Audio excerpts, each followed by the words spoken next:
கண்மணி, இது நம்ம காரடி, உடைச்சிடாத.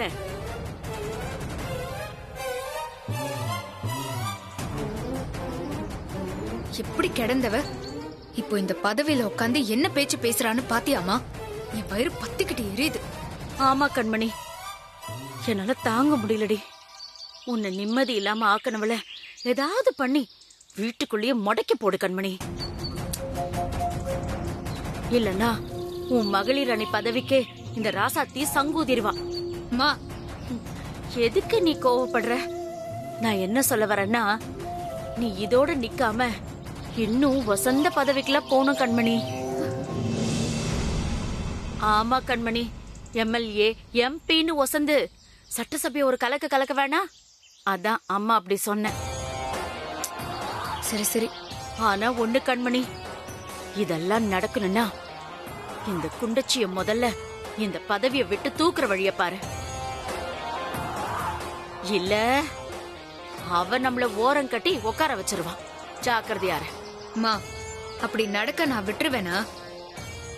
இதுக்காகவா நான் அங்க இங்கன்னு அலைஞ்சு இந்த பதவிக்கு வந்தேன்?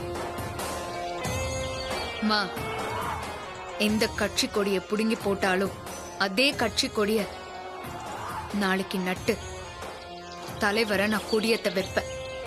அது மட்டும் இல்ல, அந்த ஃபங்க்ஷனுக்கு ராசாத்திய வர வச்சு எங்க எல்லார் முன்னாடியும் கை கட்டி நிக்க வைப்பேன். மினிஸ்டர் ஃபங்க்ஷன்னா சும்மாவா? வந்து நாய் மாதிரி நிக்கணும் அந்த ராசாத்தி. அப்பாடி, அந்த காட்சியை நினைச்சு பார்த்தாவே செமையா இருக்கு. கண்டிப்பா நடக்கும்ல கண்மணி? நடத்தி காட்டுறேன், வா.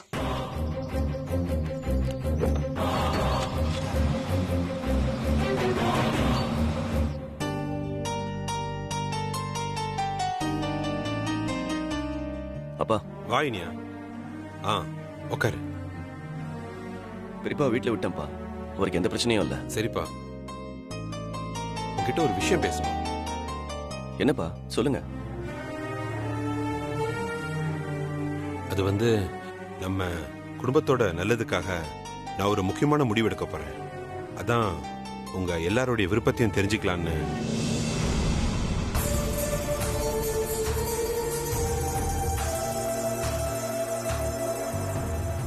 என்னப்பா நீங்க எங்களை கேட்டுதான் நீங்க முடிவெடுக்கணுமா என்ன?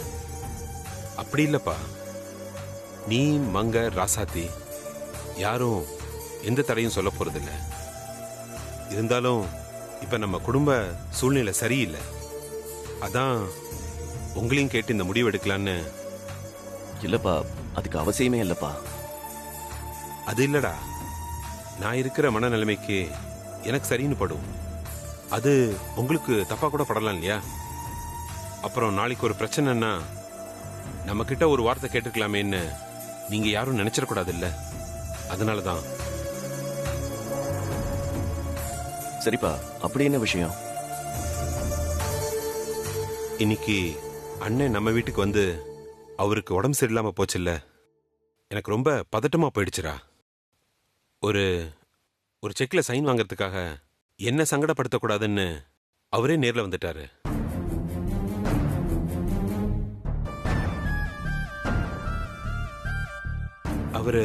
அவர் ஒரு ஃபோன் பண்ணியிருந்தாருன்னா நானே போய் பார்த்திருப்பேன். ஆனா அவர் அப்படி செய்யல. இவன் நமக்கு சின்னவன் தானே, இவன் கிட்ட நாமே போய் நிக்கணும்னு அவரு ஈகோ கூட பார்க்கல. அதுதாங்க மாமா, அவரோட குணம் யாருக்கு வரும் சொல்லுங்க? அதுக்கு தான் மங்கை அவசர அவசரமா முடிவு எடுக்கணும்னு உங்ககிட்ட பேசிக்கிட்டு இருக்கேன்.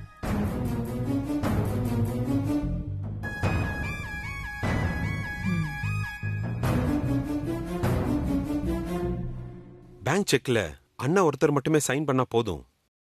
அவர் மட்டுமே சோல் அத்தாரிட்டின்னு நான் எழுதி கொடுக்கலான் இருக்கேன்.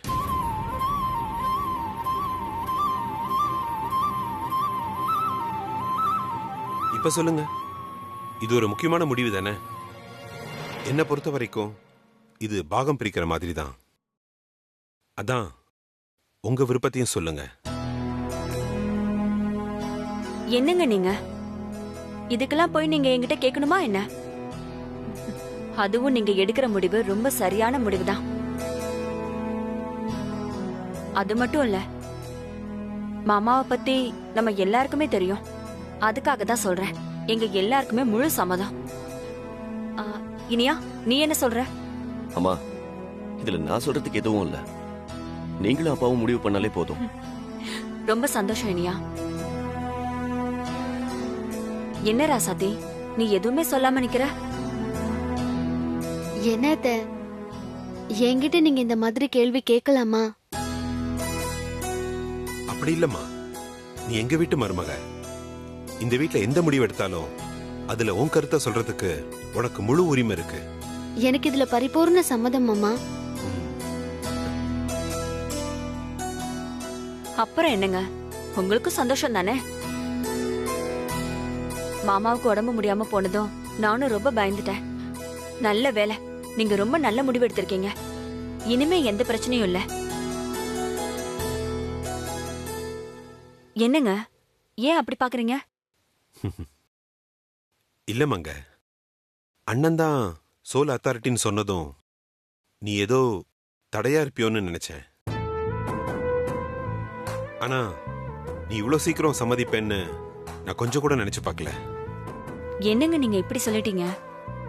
அது இல்லமங்க, அன்னிக்கிட்ட நீ சொத்தை பிரிச்சு கொடுங்கன்னு சண்டை போட்டியே, அதனாலதான் எனக்கு அப்படி தோணுச்சு.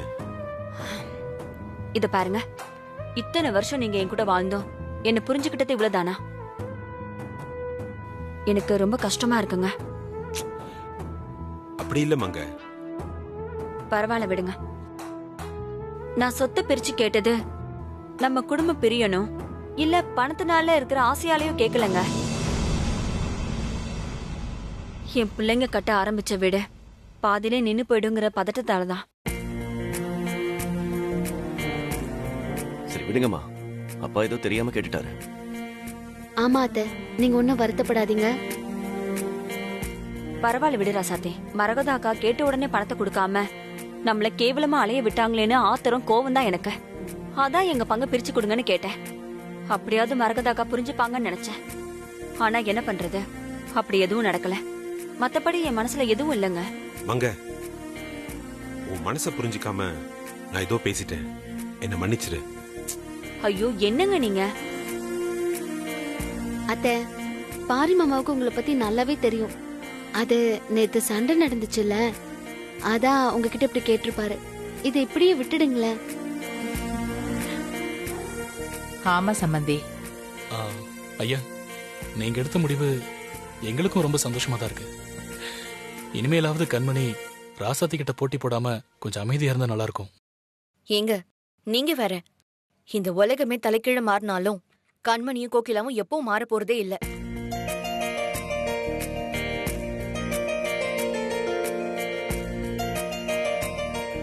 சரிப்பா, உங்க எல்லாருக்கும் இதுல சம்மதம் தானே? அண்ணன் கிட்ட இதை பத்தி பேசிடலாம்ல? அப்பா நீங்க தாராளமா பேசுங்கப்பா. ரசாத்தி, மங்கத்தை சொன்னா மறு பேச்சு கிடையாது. எனக்கும் இதுல சம்மதம் தான். ரொம்ப சந்தோஷமா இருக்கு. இப்பதான் எனக்கு நிம்மதியாவும் மனசு நிறைஞ்ச மாதிரியும் இருக்கு.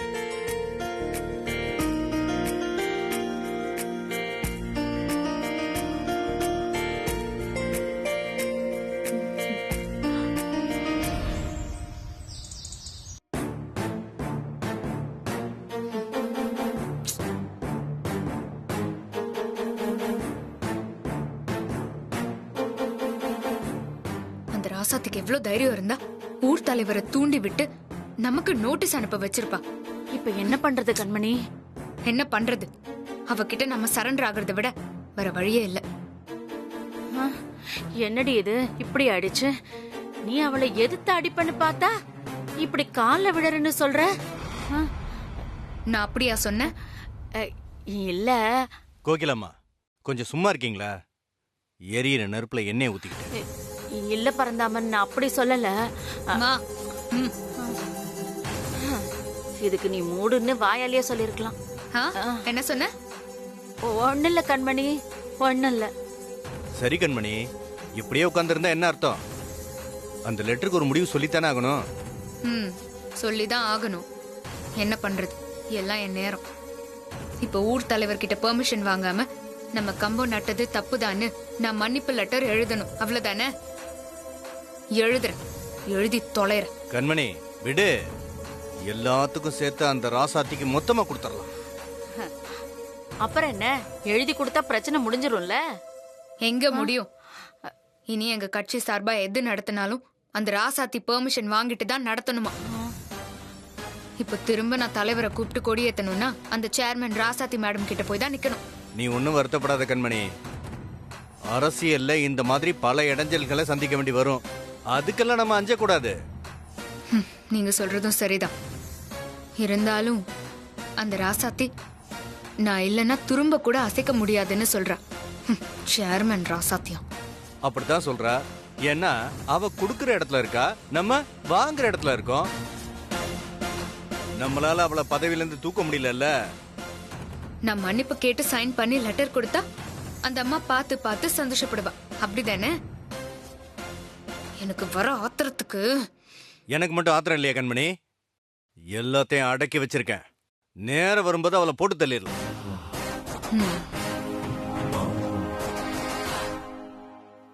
சரி, அதை விடு கண்மணி. இந்த லெட்டர் பேட்ல எழுதி சைன் போடு.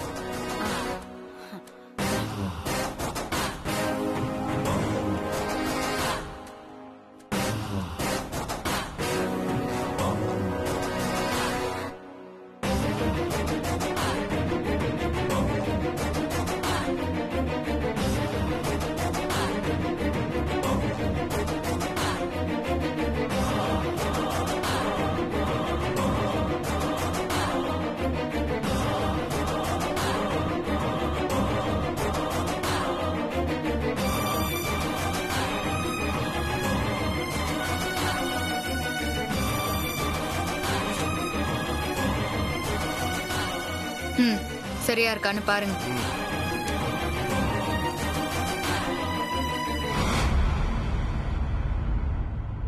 சரி, இப்ப அடுத்து நாம என்ன பண்றது?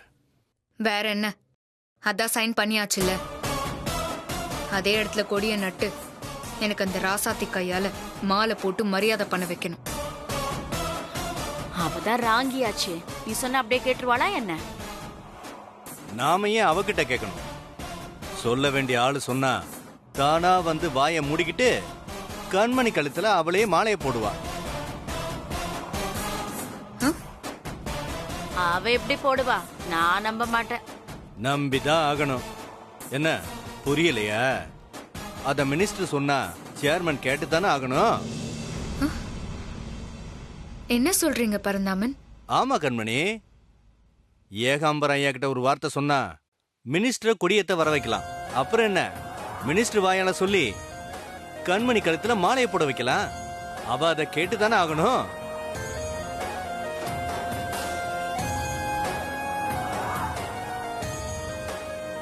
நம்மளத்தான் அவ ஈஸியா எதிர்த்தா, மினிஸ்டர் கிட்ட அவ ஜம்பா பழிக்காது இல்ல.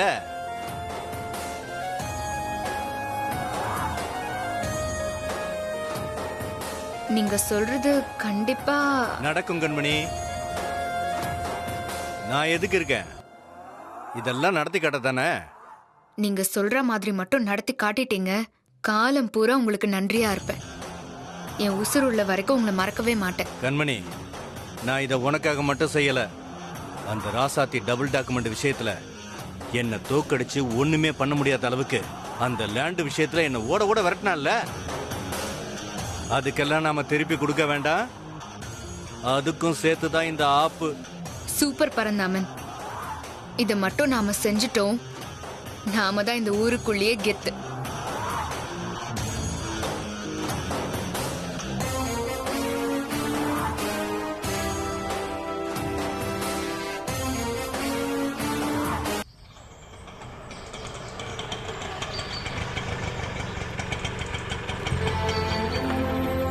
வெயிட் பண்ணுப்பா, வந்துடுறேன். சரிங்க ஐயா.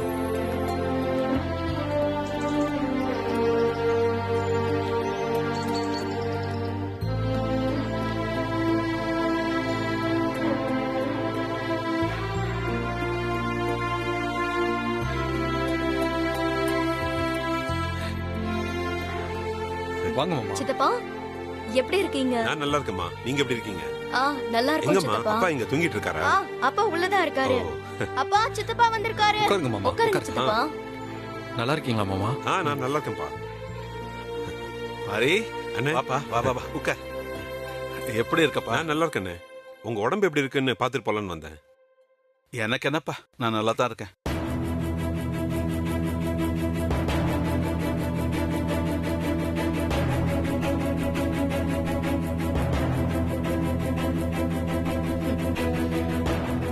பெரிய ராமலக்ஷ்மண அப்படி கொஞ்சம் கொலா விட்டுருக்காங்க. என்ன தம்பி சொல்லாம கொள்ளாம வந்திருக்கீங்க? ஏன் மரகதம், வந்தவங்களுக்கு காஃபி டீன்னு ஏதாவது குடிப்பியா? அதை விட்டுட்டு கேள்வி கேட்டுக்கிட்டு இருக்க. புனிதா என்ன பாத்துட்டு இருக்க? போய் சித்தப்பாவுக்கு காஃபி போட்டு எடுத்து வா. நாமளும் என்னென்னமோ பண்ணி இந்த குடும்பத்தை பிரிக்கலான்னு பாக்குறோம். ஆனா உன் மாமனாருக்கு தம்பி மேல என்ன பாசம் பத்தியா? அவர் மட்டுமா, அந்த புனிதாவை பாரு எப்படி துள்ளி குதிச்சு ஓடுறான்னு. ஆமா, உலகத்துல இல்லாத அண்ணன் தம்பி ரொம்ப தான் பாசத்தை புழியறாங்க. அம்மா சரி வா, அந்த பாரு எதுக்கு வந்திருக்காருன்னு பாப்போம். ஏன் தம்பி, வரும்போது மங்கையும் கூட்டு வந்திருக்கலாம்ல? இருக்கட்டும்ண்ணே. நான் வந்தது உங்ககிட்ட ஒரு முக்கியமான விஷயத்தை பத்தி பேசதான்.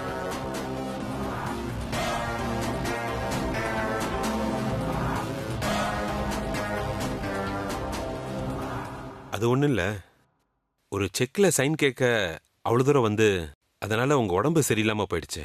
அது ரொம்ப சங்கடமா இருக்குண்ணே. அதை விடு பாரு. நான் வீட்டுல இருக்கும்போது உடம்பு முடியாம போச்சுன்னா அப்ப என்ன பண்ணுவ? அண்ணே இப்ப அதெல்லாம் சொல்லாதீங்க அண்ணே. நீங்க மயக்கமானதும் நான் ரொம்ப பயந்துட்டேன்னே.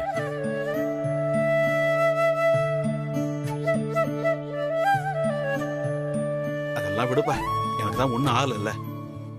அப்படி இல்லைண்ணே, நீங்க சும்மா என் வீட்டுக்கு வர்றது வேற, ஒரு வேலை விஷயமா என்ன தேடி வர்றது வேற. ரெண்டுக்கும் வித்தியாசம் இருக்குல்லண்ணே. பாரி, அண்ணன் தம்பிக்குள்ள என்ன இருக்குப்பா? அது உங்க பெருந்தன்மை. ஆனா அது எனக்கு சரின்னு படல. அதான் முதல் தடவையா உங்களுக்கு கேட்காம நான் ஒரு முடிவு எடுத்துட்டேன். சித்தப்பா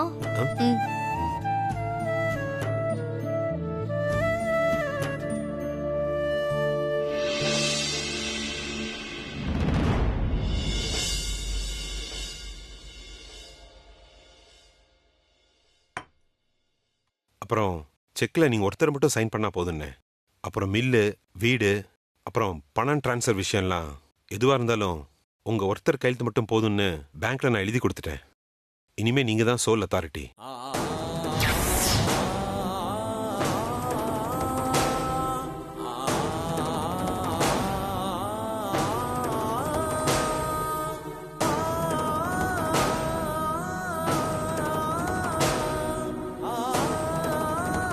இப்பதானே எனக்கு நிம்மதியா இருக்கு.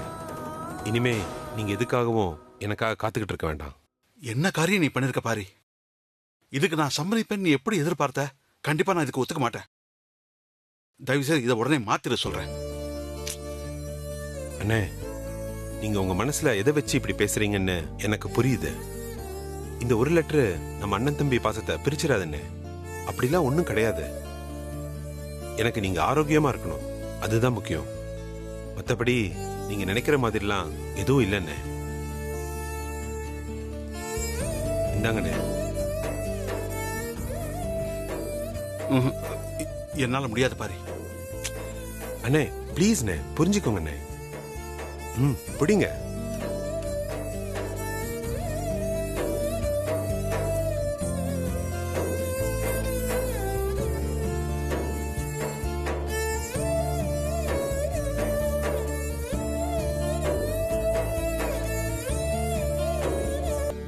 ஏன் சித்தப்பா இப்படி பண்றீங்க?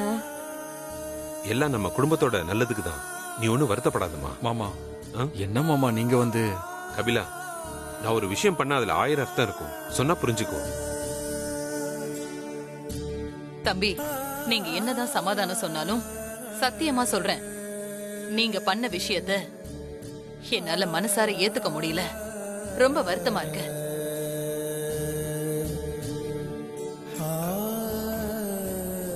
ஆனா ஒண்ணு மட்டும் நல்லா புரியுது. எங்க உறவே வேண்டான்னு நீங்க இந்த லெட்டர் மூலமா சொல்லிட்டீங்கல்ல.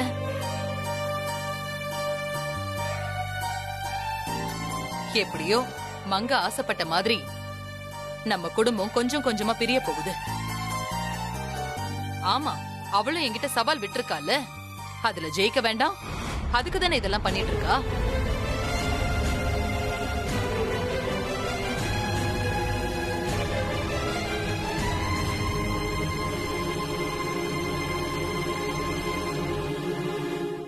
அண்ணி, மங்கைய பத்தி நீங்க எப்பவுமே தப்பா தான் பேசுறீங்க.